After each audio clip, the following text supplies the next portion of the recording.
Welcome to South Texas, the allergy capital of the world. I have a glass of water here because I forgot that in San Antonio, the pollen count is only 20,000 parts per million, but in Austin, it's 100,000 parts per million for oak pollen. So if those of you who aren't already, a little bit verklempt, you'll get there. Just give it time. Good morning. Welcome to XCMO. I'd like to thank our sponsors so much for having us here. Thank you, Odometry, and thank you to all of our sponsors. I'm from USAA, a brand that we just got an awful lot of compliment. I really do appreciate it. But that probably 80% of you are not eligible to participate in. So it's a little hard to advertise something like, please come to USAA, but most of you can't. So the messaging had to be something very different. And when we were first engaged to conduct marketing optimization with USAA, we had a pretty big task that was sitting in front of us. For one thing, we'd never advertised anything before. What we had done was direct mail and email. So what folks like us do, nerds, we take as much data as we possibly can. We talk to all these wonderful marketers. I've got several of them here in the crowd with us today, and some of our agency as well, who do a very good job of integrating our marketing message and do a very good job of purchasing media, making sure that everything interacts. Our job in the Chief Data and Analytics Office, which is completely separate from our marketing group, is to basically make sure that everybody's civil. Make sure that when somebody's out there claiming that this is going to do this, that we've got some evidence to make sure that they really do have the ability to do that. Now, we went in 2009 from a company that sold 9% of their products through marketing to a company in 2013 that sold 29% of their products through marketing. 20 percentage point increase. And the reason that we did it, quite frankly, was through a combination of integrated marketing and analytics. We have a phenomenal CMO, and we had a phenomenal Chief Data Analytics Officer who partnered together to convert our marketing into something that we could say, here's what you're driving as a result of every single investment. And as a result of that, we won the 2013 ANA Marketing Analytics Leadership Award. You're not supposed to talk to your slides, I'm sorry. I just realized I did that because it was like, I don't know what that build's going to look like. So, sorry. Don't pierce the fourth wall, talk to them. Okay. And it was a fantastic opportunity for us to win it. We're really, really happy about the honor. The bulk of the reason for it was the partnership between our Chief Marketing Officer and our Chief Data Analytics Officer, and the project that and several of the projects that we worked on. So, to talk about tools, I have to start off with a cautionary tale. And this cautionary tale comes from the world of chess. How many big competitive chess players we have out there? Wow, glad to see that many here. It's way up from the last room. So in 1949, a guy named Alexander Kotov was challenged by Tigran Petrosian, the Iron Tiger, to a match. Two grandmasters, two Soviet grandmasters, at the height of the Cold War, going to play each other on national TV that they didn't really have national TV. It was on radio. It was a very gripping chess match on radio. Petrosian is the acknowledged defensive master. He is still to this day regarded as the hardest to beat player to ever have played the game. He has this ability, this photographic memory, to see thousands of moves in the future, every possible permutation of everything that you're going to do. He is just he's just a person who wears down players, and he is the master of Soviet chess. Everybody looks to this guy as this incredible player. Kotov, on the other hand, was the rock star chess player. Kotov was the Austin Powers of chess players. He hobnobbed with spies and supermodels. He had his own private jet. They actually called it the Kotov.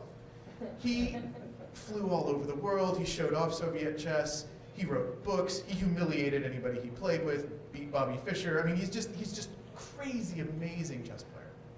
But he's really flashy, and Tigran is really quiet. Kotov plays daring, Tigran plays defensive.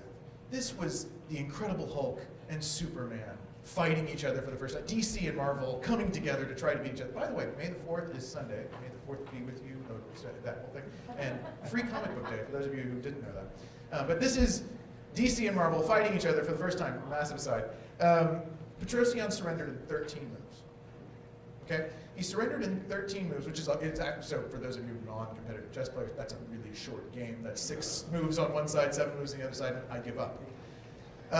That's maybe 5 minutes, 10 minutes. The thing that happened, and the amazing thing that happened here, was that Petrosian fell for a trap.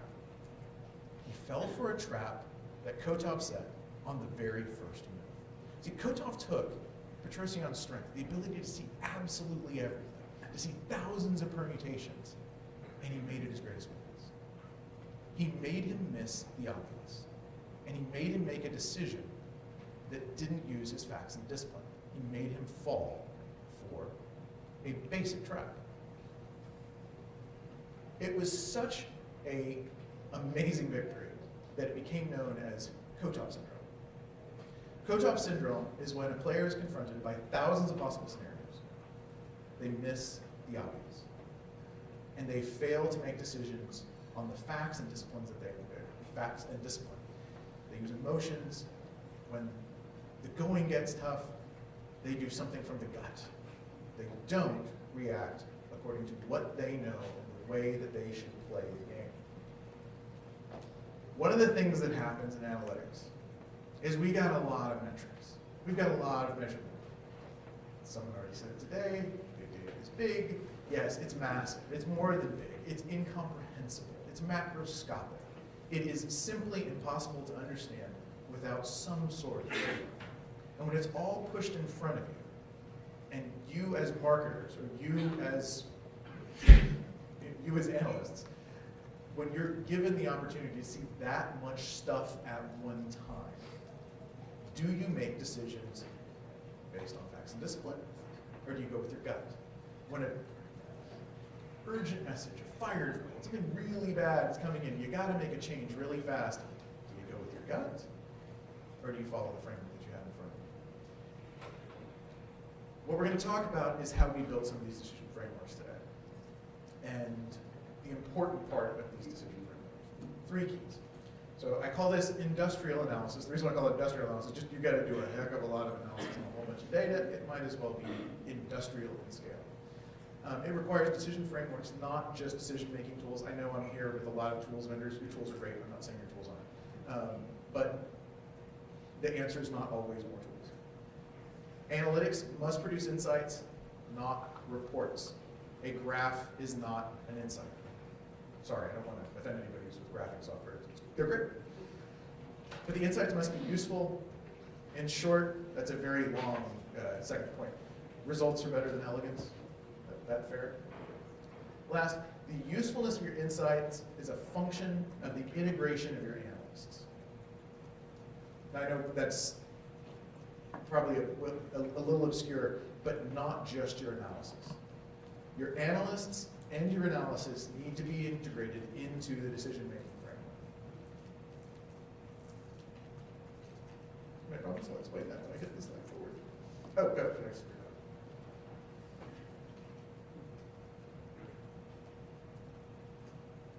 Go back a slide.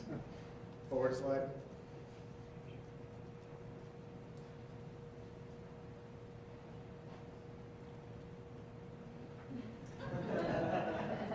The one with the rocks on it. Is there any way to get to that? Oh, no, back. I'm sorry, guys. I swear I'm really good at remote controls for things like televisions. Back keys, and then the decision frameworks is... Okay, so pretend for a moment you saw 2 rocks up on the top of the screen. Great. Building decision framework. So what the heck is a decision framework? So I'm going to explain use an example for a decision framework at first. And the example that I'm going to use is one thing that we use at USAA called the MIC. And that stands for the Marketing Investment Committee. The guy in charge of the MIC is Sean Howard. Sean, raise your hand. Okay, I'm not going to make Sean stand up. That's Sean.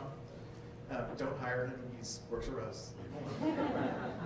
He's a wonderful guy though, but don't poach him, seriously. But the thing that we do with the marketing investment committee is literally our channel folks, our marketers, and our analysts come together to say, this is what we think this campaign is going to do. Here's the evidence, here's what we're doing, here's what's going to happen as a result of it. Here, CFO, can you bless the results? Are you comfortable with this? And then we take it in front of the voting parties, and they literally vote on whether or not to fund each one of the campaigns. We enforce the analysis as part of the process. Not just a little part of the process, it's central to the process. We enforce everybody working together so that we're not just, surprising people in the middle of the meeting. It's a focused result of effort between three groups. Well, it's more than three, but pretend it's three groups for now, to try to explain why we are going to make the next marketing investment. This is one of the frameworks that we're going to talk about. So we want to talk about how you build frameworks into your process and not just buying more tools. So what you'll see up here is two flints. One is a Paleolithic flint. The second is a Neolithic flint. The Paleolithic era, also known as the Stone Age, begins before 10,200 years ago. Basically, people hammered two rocks together until they got them into the shape that they wanted, and they were then a tool. The crazy thing that happened after that, around 10,200 years ago, in the Levant, Lebanon, was that people started using grinding wheels and discovered the wheel and started using these wheels to shape stones. Not just shape the stones, polish the stones. The crazy thing is that that's the same stuff. Those are both flint from the same area, but they're completely different shape.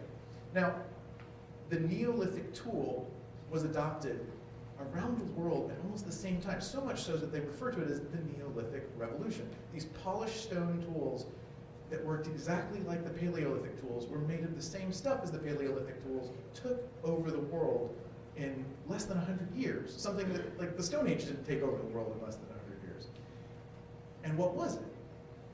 Anthropologists have studied this for decades, and one of the things that they keep coming back to is that the Paleolithic tools weren't as pretty as the Neolithic tools.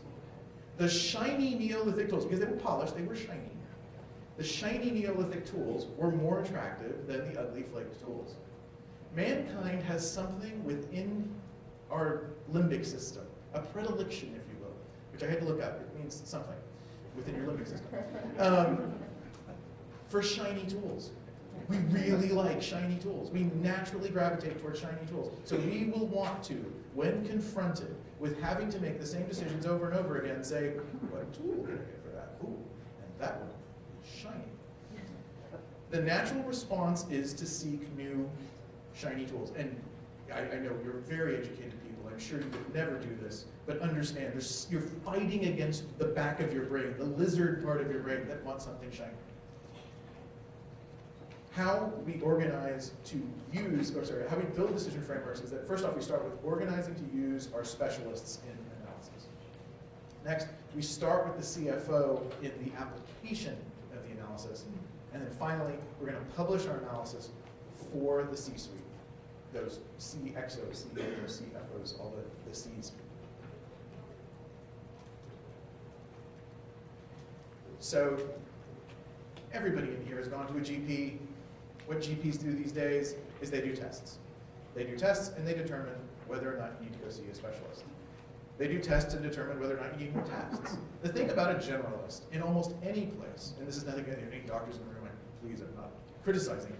It's great that you do tests. But the thing is that when you're sick, you trust a GP to do tests to determine what the sickness is.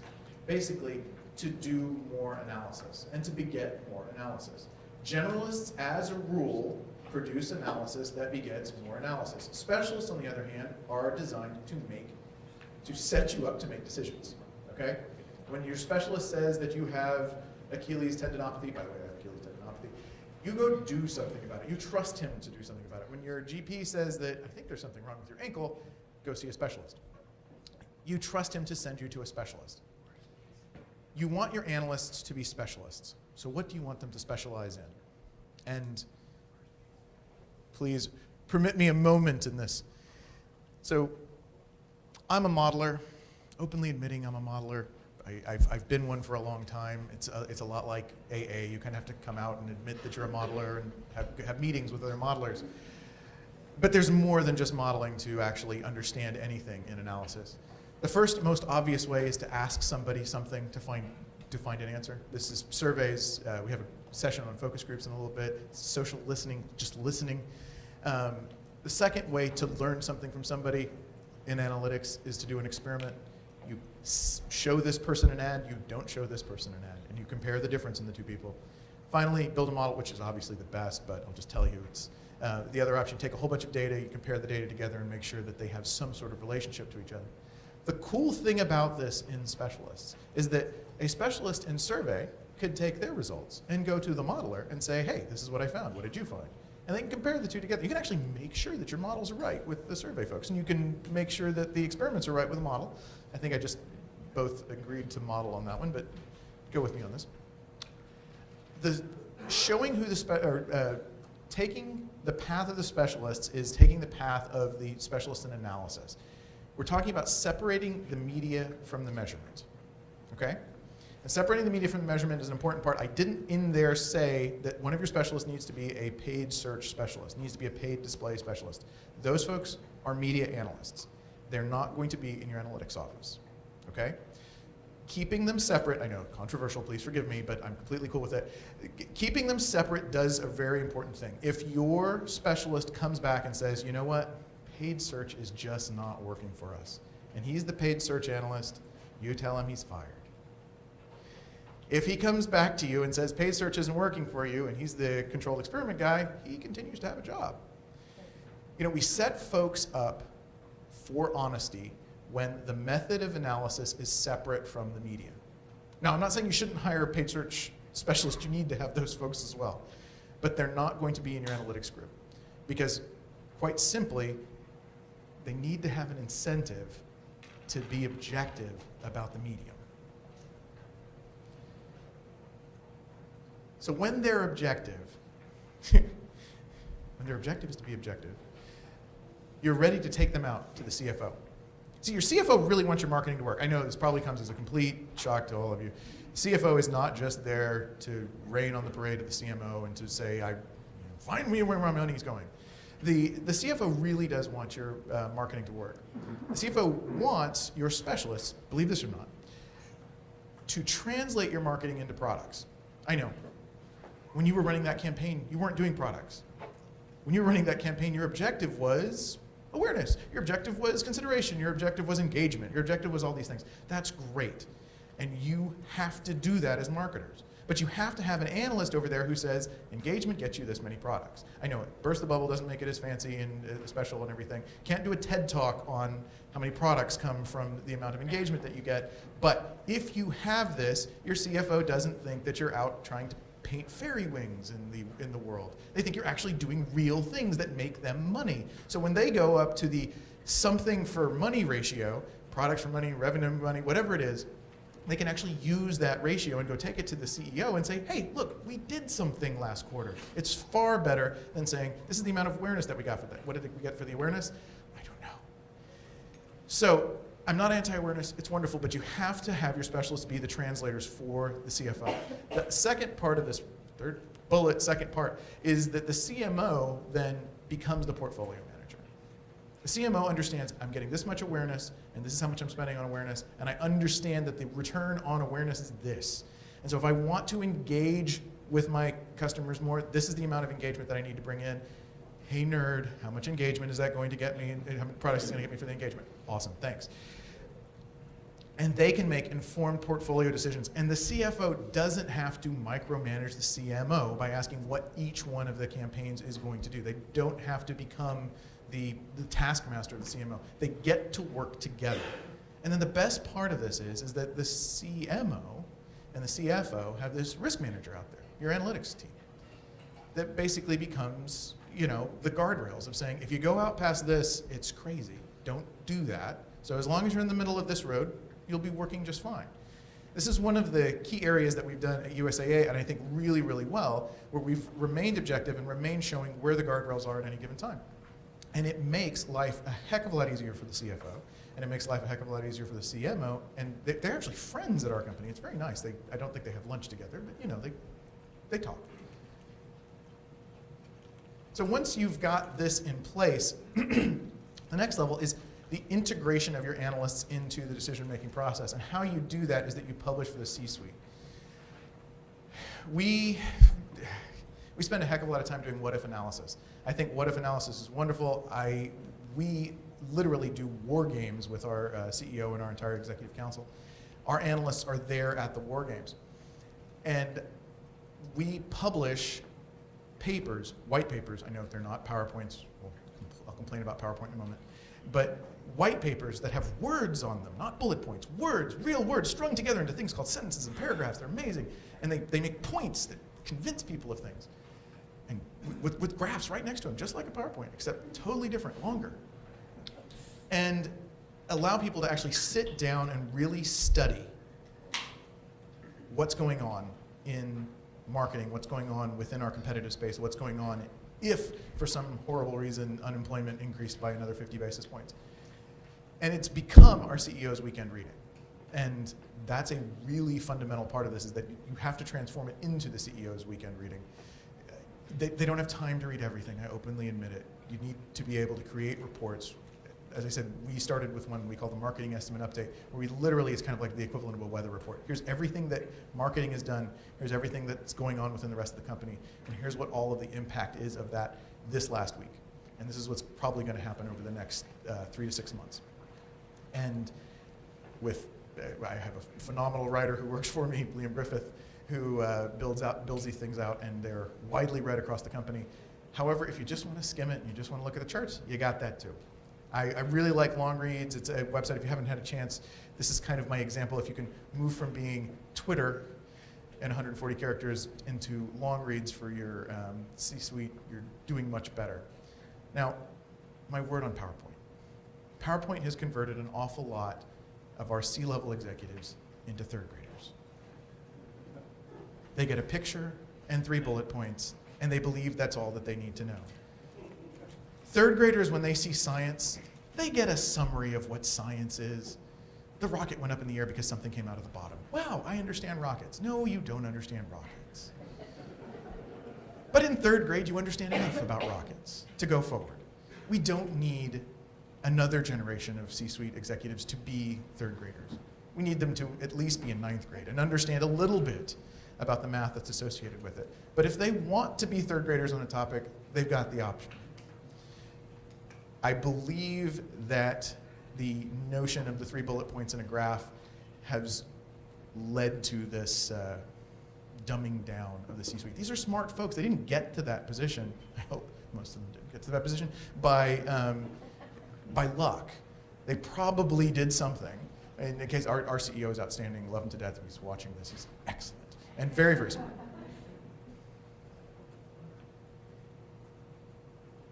Okay. So what are they handing the CEO? Well, your analytics must produce results. They must produce insights that drive results. So what you see up there on the, I'm not even trying to laser point this thing. What you see up there on the chart is the Miami-Dade 2012 presidential election precinct by precinct map. Thank you, Nate Silver. Results are going to drive where you start, remain, and you stop looking. Converting the money that you're investing into stuff is the kernel of useful marketing research. Pure and simple, that's it. If you're doing your marketing research right, it's converting what you're spending your money on into something that you can say at the end of the day, here's my stuff that I got from that. So this chart is a chart. This is not insight. So you understand, it is just a graph. It happens to be a graph that shows that 13 precincts won Miami-Dade County and essentially won Florida for Barack Obama in 2012. So if you were a Democrat or you were a Republican and I was to hand you a bill for $17 million that said, I can flip Miami-Dade County for you for $17 million, here is county by county what I'm going to do. Now the interesting thing about each one of these precincts is that each one had as many Republican voters as it had Democrats. Thereabout. But the turnout was remarkably low for the Republicans in that area. So could you have flipped all of Florida for putting in a busing program into the retirement homes in those 13 precincts? Because that's basically what the Republicans are planning on doing. And sorry, I don't want to give away their super secret plan. For 2014, I'm not a, sorry, I'm not a Republican strategist. But that is what their plan is. So the thing is that I can take from this insight, I can take from this chart an insight that there were 13 counties. I can take from the insight the actionable effect of how to drive a result, and that is set up a van busing service to get more eligible voters out to vote. And if I was a Democrat on the opposite side, I could also take the same thing of looking at the other counties where I barely missed and say, how do I defend Miami-Dade County? Because I know I get the entire state from Miami-Dade County. The point is translating this into results, and the point behind this is that your analysts have to have the understanding of how to translate these things into real business results. As many academics as you can possibly hire, there's a ton of them out there, they're wonderful people, love them to death, I was one of them. The biggest problem that we have with academics is they don't understand necessarily how to translate these into business results, and so you need to train your analysts, and you need to pull out of your analysts what is actually useful. Make them give you useful insights. Because a non-useful insight would be this map. A useful insight would be on what you can do with this map. Okay, insights must be useful. Integrate your analysts into the process. Who's here has heard of Uber? Good, everybody knows Uber. So Uber is a great idea. I mean, if you think of it, Uber is basically a couple of analysts sitting around saying, you know, there's all these limos that are basically not doing anything during the day.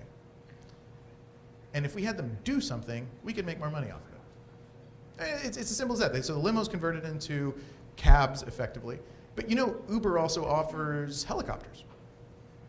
Because you got helicopters that aren't taking people to the Hamptons at the time, and they could instead be moving transplants from one hospital to another. But they're sitting idle for most of the day because they're not a medical helicopter. So Uber has started a decision framework that essentially is their analysts tied to senior executives in companies and in their own companies that are seeking idleness, underutilization. Where do I find underutilization? And every time we find underutilization, what we're going to do is we're going to find a way to do something with it. So they now have a new Uber moving service, Uber Rush, Uber Delivery, if you will. So if you've got a mattress and you live on West 52nd Street and you're trying to send something over to Central Park, you can do that. And you click on Uber, and a guy with a pickup truck who just happens to not be doing anything right now gets a note that he needs to move a mattress across the way. They simply have developed a decision framework that is seeking idleness. We at USAA have developed a decision framework that is seeking efficiency and seeking spots of inefficiency. And every place that we find efficiency, if that's in our segmentation, that's what we're going after.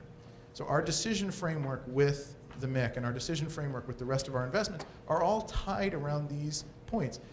And the amazing thing about it is that our analysts, because they have these marching orders, are able to walk into almost any meeting, know this is what they're going to go be seeking, and add value. Our analysts brief the CEO, our analysts brief our board of directors, our analysts spend a lot of time in front of our senior management, and they're part of the decision-making process, as opposed to the nerds in the basement. I'm sorry, we probably have nerds in the basement too, I haven't checked. In conclusion, align your organization for using specialists. And you want to set the specialists up so there's no penalty for telling the truth. Connect the stuff that the CFO wants, that stuff per dollar ratio. And I'm sorry, I keep saying stuff per dollar ratio. Fill in the word stuff for whatever it is you do. Connect the stuff that the CEO wants to what the CMO delivers. Pure and simple. And then your analysts manage the risk for them. Make them translators. Publish for the C-suite and use your analyst's credibility specifically in publishing for your C-suite so that the CEO is ready to reach out to the analyst when they do need to make a decision. Finally, your measure of success is the integration of your analysts into the decision-making process. Are you going Kotov? Are you going Tigran on these issues? When really big decisions come up, are you using discipline and facts to make your decision? Are you using frameworks? Or are you overwhelmed with all the data that's sitting in front of you and you're going with your gut? Thank you very much.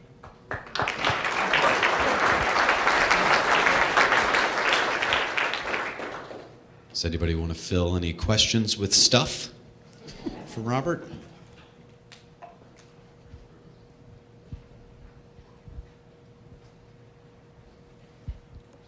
Daryl McNutt from Drawbridge. You made an interesting point. How do we get from a world where you just have to, it is 3 data points and a graph, to getting folks to read through a white paper again? Because even white papers now, we cut those down to 3 pages and just put some graphs in them. Hey, so I'd love to hear 3 pages your is thought. good. You've gone a long way. Especially in the digital world where things are moving so fast. And people just straight out say, they're like, just tell me what I want to hear. But I like where you're going with that. I'd love to get back to actually a real white paper. Well, I'll tell you, it was somewhat of a pirate project on our part, is that we made the way to access our analysts, to access the really good research from our analysts, came through the white papers. I have several, at least 2 people in this room have been forced to write white papers for us because they had really good research and we weren't going to let them just do it in a PowerPoint. And as a result of that, the access is the easiest way. Now you still get demands, and it's your CEO telling you have to do this, but honestly, I think we lucked out in having the structure that we have with our Chief Data Analytics Office being separate, that we could kind of make some demands. But you have to make the white papers accessible enough. I would love to have shown you one. I can't get clearance from our legal to show it outside of the building, obviously, because I would show you our entire strategy. It'd be terrible. But the thing is that we've made them accessible enough that you could just skim it. And basically, if you just want to, we've got text boxes over there that is kind of analytics for dummies. It's got 3 bullet points on it. The graph is on the right-hand side. And then there is words that, again, sum into sentences and into paragraphs. The other side of it, though, I think that's really key is that when you start publishing like this, that you're going to find out who your allies are in the white paper world and who really want to learn more. And this credibility idea of that your analysts have more credibility when they're doing these sorts of activities gives them more credibility. And when they, we had our CFO, for example, really enjoys reading some of our stuff. And so when the CEO who wants the 3 bullet points in the graph comes and asks for stuff, and the CFO goes, no, seriously, sit down and read this thing. That helps a bunch. And that's one of the reasons why we said start with the CFO. When you've got your CFO organization in your pocket, if you will, understanding that this is what you're doing for them, it really does help. Also, make your writing good.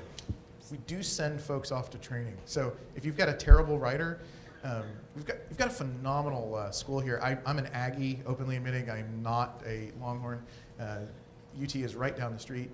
Not known for their writing schools. Smaller liberal arts colleges are actually far more popular for writing ability. And if you do send folks to train at some of these smaller liberal arts programs, learning how to write better or speak better. So hook 'em horns, Robert Wellborn. Gig 'em.